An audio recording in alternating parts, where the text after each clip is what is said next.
লন্ডনের হসপিটালিটি খাত কঠিন এক সময় পার করছে। রেস্তোরাঁ ও পাব মালিকদের দাবি, বাড়তি করের চাপ, জ্বালানির মূল্যবৃদ্ধি এবং অন্যান্য ব্যয়ের কারণে একের পর এক ব্যবসা বন্ধ হয়ে যাচ্ছে। এই পরিস্থিতিতে টিভি শেফ টম ক্যারিজ সহ রেস্তোরাঁ জগতের বেশ কয়েকজন পরিচিত ব্যক্তিত্ব একটি নতুন প্রচারণায় নেমেছেন। তাদের দাবি, হসপিটালিটি খাতে মূল্য সংযোজন কর অর্থাৎ ভিএটি কমিয়ে 10% নামিয়ে আনতে হবে, যাতে ব্যবসাগুলো টিকে থাকতে পারে।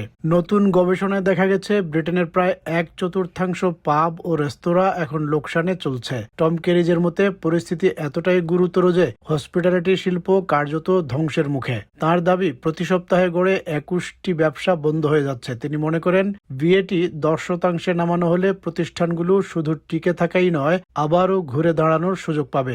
একই সঙ্গে এই খাতে তরুণদের কর্মসংস্থানও বাড়বে।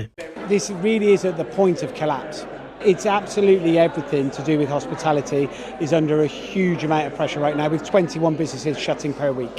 এই সংকটের বাস্তব উদাহরণ ম্যান্ডি ইন। জ্বালানির দাম বৃদ্ধি, ন্যাশনাল ইন্স্যুরেন্সের বাড়তি ব্যয় এবং ব্যবসায়িক কর অর্থাৎ বিজনেস রেটের চাপ সামলাতে না পেরে গত মে মাসে হাইবারি এলাকায় নিজের রেস্তোরাঁ বন্ধ করে দিতে বাধ্য হন তিনি। তার মতে, একটি রেস্তোরাঁ বন্ধ হওয়া শুধু মালিকের ক্ষতি নয়, কর্মচারীরা চাকরি হারায়, তাদের পরিবার আর্থিক অনিশ্চয়তায় পড়ে, ক্ষতিগ্রস্ত হন সাপ্লায়াররাও।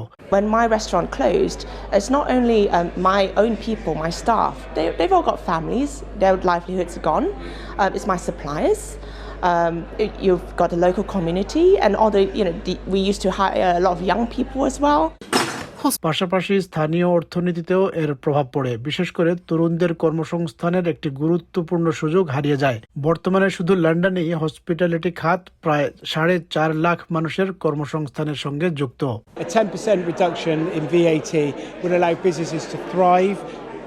Secondly, it will allow them to survive. Firstly, it will allow the oil, the cogs to be able to keep them moving. Hospitality is one of the best and most brilliant industries for bringing youth employment in. তবে সরকারের অবস্থান ভিন্ন। তাদের মতে, নির্দিষ্ট কোনো খাতের জন্য ভিএটি কমিয়ে দিলে সরকারি সেবা খাতের জন্য রাজস্ব কমে যাবে। সরকার জানিয়েছে, তারা ইতোমধ্যে গ্রীষ্মকাল উপলক্ষে পারিবারিক বিনোদন কেন্দ্র এবং শিশুদের খাবারের ওপর ভিএটি কমিয়েছে। পাশাপাশি 4.3 বিলিয়ন পাউন্ডের সহায়তা প্যাকেজের মাধ্যমে বিজনেস রেট সংস্কার, কর্পোরেশন ট্যাক্স 25% সীমাবদ্ধ রাখা, বিশ্বকাপ উপলক্ষে ব্যবসা প্রতিষ্ঠান খোলা রাখার সময় বাড়ানো এবং জীবনযাত্রার ব্যয় কমাতে বিভিন্ন পদক্ষেপ নেওয়া হয়েছে। তবে খাত সংশ্লিষ্টদের দাবি, এসব উদ্যোগ যথেষ্ট নয়। তাদের হিসাব অনুযায়ী শুধু এ বছরের প্রথম 3 মাসেই লন্ডনে হসপিটালিটি খাতের প্রায় 780টি ব্যবসা বন্ধ হয়ে গেছে। তাই প্রতিষ্ঠানগুলোকে টিকিয়ে রাখতে করের বোঝা আরও কমানোর বিকল্প নেই। তাদের যুক্তি, ব্যবসা বন্ধ হয়ে গেলে শুধু উদ্যোক্তারাই ক্ষতিগ্রস্ত হন না, প্রাণহীন হয়ে পড়ে শহরের প্রধান বাণিজ্যিক এলাকাগুলো। I do applaud the government for what they've done on the summer VAT cut, but look, we've lost just in London about 780 businesses in the first 3 months of the year alone in hospitality. So we have to bring the tax burden on this sector down so that these places can stay open. Nobody wants to see a closed high street. এর মধ্যেই লন্ডনের mayor hospitality খাতকে কিছুটা চাঙা করতে summer streets কর্মসূচি আবারও চালুর ঘোষণা দিয়েছেন। গত বছর 4টি এলাকায় পরীক্ষামূলকভাবে শুরু হওয়া এই উদ্যোগ এবার সম্প্রসারণ করে 15টি এলাকায় নেওয়া হচ্ছে। এজন্য বরাদ্দ রাখা হয়েছে 5 lakh pound.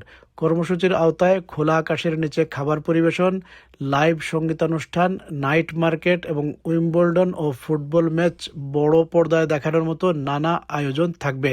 Revenue was up, footfall was up, and so this year we're going bigger and better. It can be alfresco dining, there'll be live music, night markets, screenings of Wimbledon and the football. It's all about celebrating London this summer.